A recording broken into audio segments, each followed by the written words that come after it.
Hello, everyone, and welcome back. I hope you're all having a great weekend. It's the end of the month. We're getting into a new month here in July.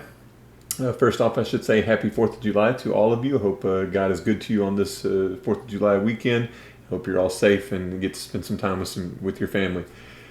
That being said, we're going to check in really quick today on my small account in Robinhood and using the wheel strategy to grow that account.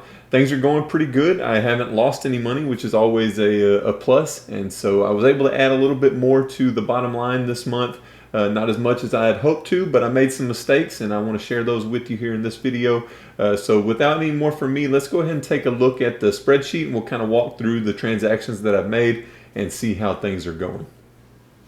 So when we closed the last video, I believe we were right here. I went back and watched it. I believe we were right here at the $53 put that I had sold in Medical Properties Trust. I'm sorry, it was 56, but I was able to take 53 after closing it. Had an interest payment of $2.01 there. Then I bought 10 shares of Medical Properties Trust since the last time we met. I bought those for $9.35 per share. The next transaction is I sold another put for $27, but here's the mistake that I made. I sold that literally the day before the dividend was paid, and we'll see that on Robinhood, and we'll look at it and talk about it a little bit more on Thinkorswim. Medical Properties Trust also paid me a dividend of 2.9. That actually hasn't processed yet. It's not going to process until this month. But it's already on the books in Robinhood, so I figured it should be on my books as well. And then I received my most recent interest payment for $1.61. So all in all, I was able to add about $15 this month. You can see Medical Properties Trust, I'm currently down by just a little bit less than $1. Energy Transfer, I'm up by a couple of dollars. But I've been able to clear $85.86 total. Probably should have held this put a little bit longer, but we'll look at all that as we go. Just to kind of look at the income breakdown, March I was able to get $10. April wasn't a lot of activity. Not exactly sure why. I'd have to go back and look at it, but only made the $1.72, which I believe was interest. And then, of course, sold the put in Medical Property here, made $58. So amazed the leading month at this moment. So this month I was able to clear $15.51. I'd like to see that about 20 to 25 if I hope to meet my goal of $300 before the end of the year. I think we can still do it, or I think I can still do it, but it's going to require a little bit more aggressiveness. I wasn't overly aggressive this month. I thought the possibility was there that the market would decline. It certainly did not. In fact, it roared the other way. But that's all the transactions. Currently, I'm up by $85. Okay, now that we're in Robinhood, you can see I'm up by $84.60. I think the reason there's a little bit of a discrepancy from the 85 that you saw on my spreadsheet is I don't think the interest has been attributed. In any case, certainly like to see this green and moving higher. It's always ugly when it turns red and you have to look at it every day in Robinhood. But that's kind of what the overall account looks like. I just added another $100 to bring me up to $1,989 total.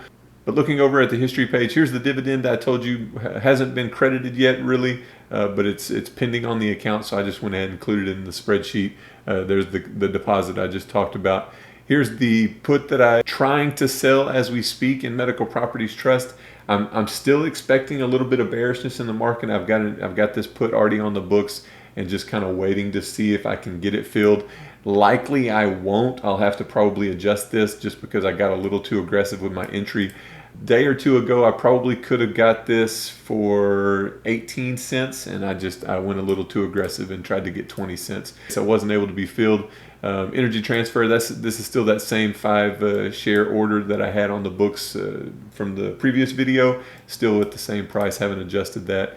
Interest, this was the interest that was just paid for $1.61. I canceled another put, tried to get a little too aggressive. Just wasn't able to get filled. I kept thinking the price would decline a little bit, and it just kept kind of propping itself up. I bought the 10 shares, but here's the put that I sold the day before dividends. And just to kind of talk through it, and I'll show you it on the Thinkorswim chart, but just to talk through it, I sold this put literally the day before the dividend was to be paid, because when I was in this put that I closed here for $3, I remember looking and I thought the dividends were going to be paid on June 13th. Turns out it wasn't until June 14th, but I went into this short put, thinking that the dividend was being paid the day that I was selling it, which meant the share price would have already declined, and there's nothing in my way. I was fortunate that I was able to get out of it. In hindsight, and when we look at Thinkorswim, you'll see this. In hindsight, I would have been assigned these shares, and then immediately the following week I could have sold the call and had that call called away. So it really would have worked to my advantage if I had been assigned. But after I was able to take a small profit of only $11, I thought that was a win, and so I went ahead and closed it in any case. Let's go ahead and move over now to Thinkorswim. You can see I've still, if I didn't already show you this last time, I've got this alert set here. When price gets down to that as where I would like to sell a put or where I would like to buy some more shares. If we zoom in here, so here's the day 6-13, you can see the date down here. 6-13, I sold the put. Immediately the next day, the dividend was paid and the shares, as you would expect, have fallen down. At one point, they fell down all the way to $8.84, and I was just kind of kicking myself because I kind of made that boneheaded mistake. In any case, the shares would have been assigned, and then the following week I very likely would have had those shares called away from me. So it really would have worked out, and I probably would have made a little bit more income, a little bit more premium. But again, hindsight's always 20/20. So that's Medical Properties Trust at the moment. Let's go ahead and take a look at Energy Transfer.